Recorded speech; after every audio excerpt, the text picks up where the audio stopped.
Hola a todos. La clase pasada vimos que el arte tiene distintas definiciones de acuerdo a la cosmovisión de los pueblos y la época en que vivimos. También vimos por qué ciertas culturas son consideradas cunas de arte y otras no. Y analizamos brevemente la visión etnocéntrica y eurocéntrica de la historia.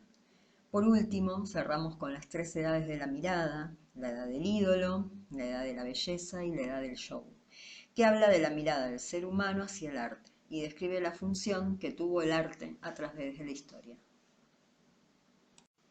El concepto de arte y su función fue cambiando a lo largo de los siglos y milenios. Por eso vamos a comenzar a analizarlo, cómo cambia de lo general a lo particular, de lo más amplio a lo más detallado.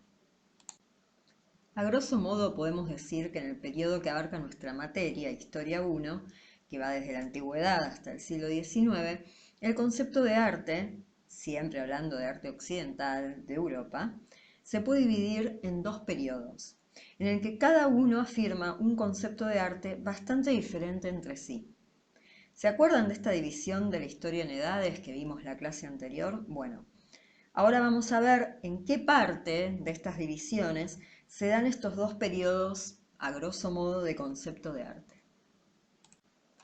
El primer periodo duró mucho tiempo, mucho, abarcando desde la antigüedad, cuando surgen las primeras civilizaciones, 4000 años antes de Cristo aproximadamente, al siglo XVI después de Cristo.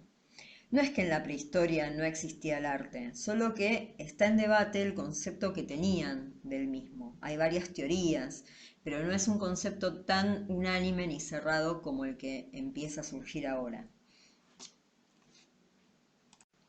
A través de estos largos siglos, que equivalen aproximadamente a 5500 años, el arte se entendió como una producción sujeta a reglas. Ese fue el primer concepto que se elaboró. Los años 1500 a 1750 aproximadamente, siempre estamos hablando de fechas, digamos, redondas, ¿sí? Esto es aproximado, que coinciden justamente en los inicios, con el periodo del Renacimiento, fueron años de transición. Es decir, el concepto antiguo de arte como toda producción sujeta a reglas, que después vamos a ver a qué se refiere con toda producción, todavía se conservaba, pero ya se estaba gestando el nuevo. Finalmente, alrededor de 1750, muy cerquita de que comience la edad contemporánea, que es nuestra época actual, el concepto antiguo cedió su lugar al moderno, ¿sí? Fue suplantado por el moderno. Ahora arte significaba producir belleza. Este último concepto tuvo una aceptación tan universal como había tenido el anterior.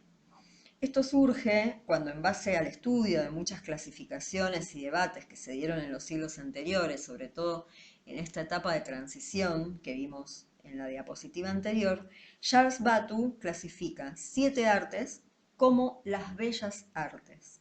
Y el arte pasó a ser únicamente eso, esa clasificación.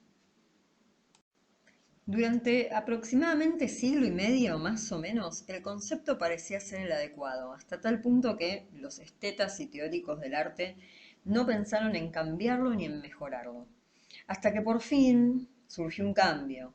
Este resultó en parte analizar más profundamente el concepto, ver que tenía bastantes fisuras y en parte también a la evolución que las mismas artes, junto a las nuevas tecnologías que iban surgiendo a fines del siglo XIX, estaban teniendo. Es aquí, a principios del siglo XX, también por poner una fecha cerrada, donde se comienza a cuestionar el concepto de bellas artes y todo lo que eso implicaba, incluyendo el modo de enseñanza en las academias de bellas artes.